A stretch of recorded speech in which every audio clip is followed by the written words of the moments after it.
I didn't sleep all night. My imagination kept me awake, filled with pain and bitter ends. Perhaps I had been right in my belief. A slave's life only ends in one of two ways: a slow, lingering fade from sickness, or a painful and violent killing. I kept pawing at the pit-buck, willing it to say the right thing again. It had broken me free before. It had stopped me taking that last step. Why couldn't it do something now? All I was getting was music from Sapphire Shores. I didn't even like her. Why couldn't it be Velvet Remedy? Hell, at this point, I'd even like to hear more from Sundial, but with no way to understand how to control the pit-buck's diary settings, I could only presume it had glitched out before or something. I was really without any help. Alone. I couldn't see too well in the dark to spot any of my pictures I had before me. I had tried drawing, but with no light to see by, it had failed immediately, ever since Whiplash had locked the door. All I could do was wait until my shift, work myself to death, and then be handed over. I gulped, breathing ragged. To the Master. He had haunted my thoughts since the moment he had left. A giant pony who had been born to keep me in line. It was his destiny to find me, just as it would be mine to be under him. But I didn't want that. I didn't want to die. Hadn't I just spent 2 days trying to prove that to myself? I thumped the wall with a hoof, trotting around before settling my head on my journal, with a hoof over the pit-buck. There was light. I jumped, startled as the sudden brightness seared my eyes that had adjusted to the darkness. Covering them with a hoof, I glanced carefully out to see the source of the light. The pit-buck sat across from me, the smashed screen emitting a glow that flickered and occasionally died for a second or two from the faulty arcane technology inside. Sundial's words echoed in my mind. A little light to brighten up the darkness of the night? Thank you, Sundial. With the light that his little legacy brought, things changed. Slowly, my mind found the solace I had fought so hard for, to push back the slave in my thoughts. I could see. If I could see, it meant I was not alone. Before me lay my drawings, myself in the corner of an empty piece of paper, smiling so joyfully with no injuries or sores at all, my wings spread out. My mother, forever beautiful and comforting, who looked at me off the page, so proud and hopeful for her lost little foal. Number 6, strong and relentless, his stoic manner defending me from fear. The mysterious mare, aloof and filled with intrigue, yet an undying kindness radiating from her eyes. Above them all, the stable dweller, bringing light not to one hurt buck, but to every pony that laid eyes on her. I grabbed my charcoal. I began to draw again. I needed more. If this were to be my last night on Equestria, then I would die surrounded by those who meant something to me.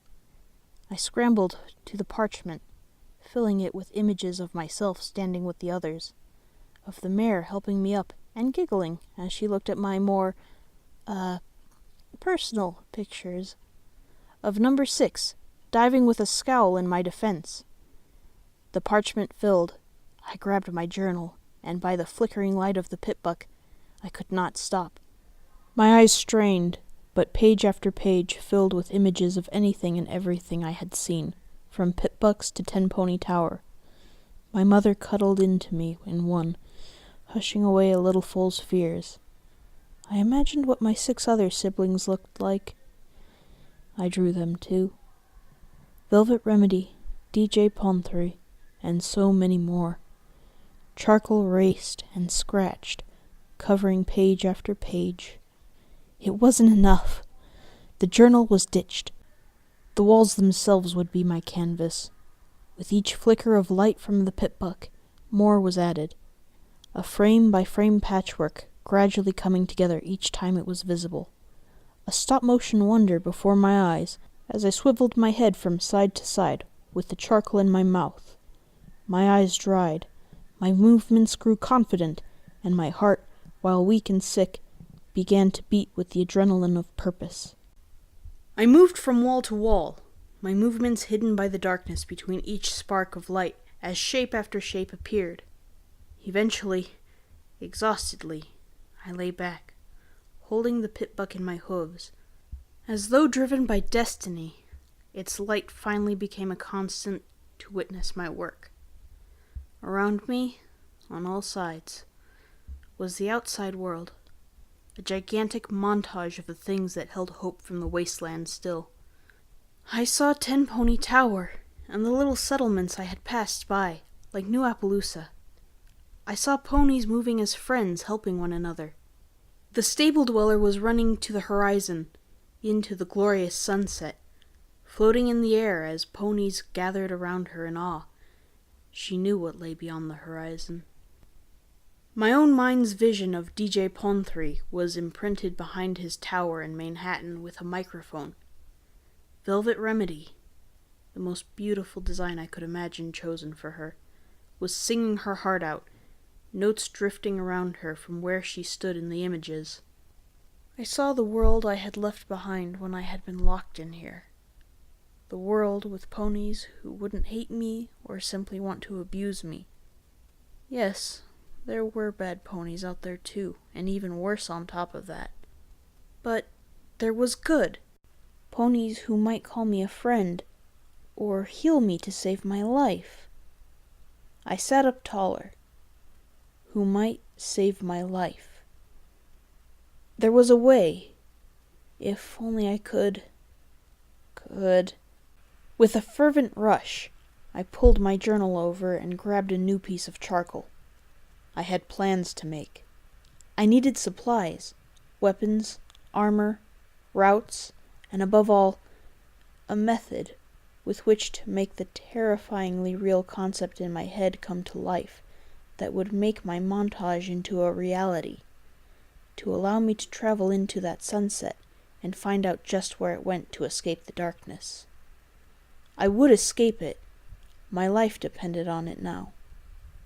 Tomorrow, I had one day to prepare and execute my plan, to escape Philadelphia, to go beyond the walls and run from the slavery that had held my life for so long, and seek a pony who could heal the radiation and diseases that were killing me. I caught my breath, holding a hoof over my frantically beating heart. After so long of not seeing it, not knowing what I wanted, it was finally to happen. It was time to stop crying. They say there's a story behind every pair of wings in the wasteland. Tomorrow, I was going to start mine. Footnote: Percatained. Low hoof. Rank 1. You have something of a habit to let your attacks go for those somewhat sensitive areas. In other words, you fight dirty. Your first unarmed attack of any given engagement has a small chance to stun your opponent immediately.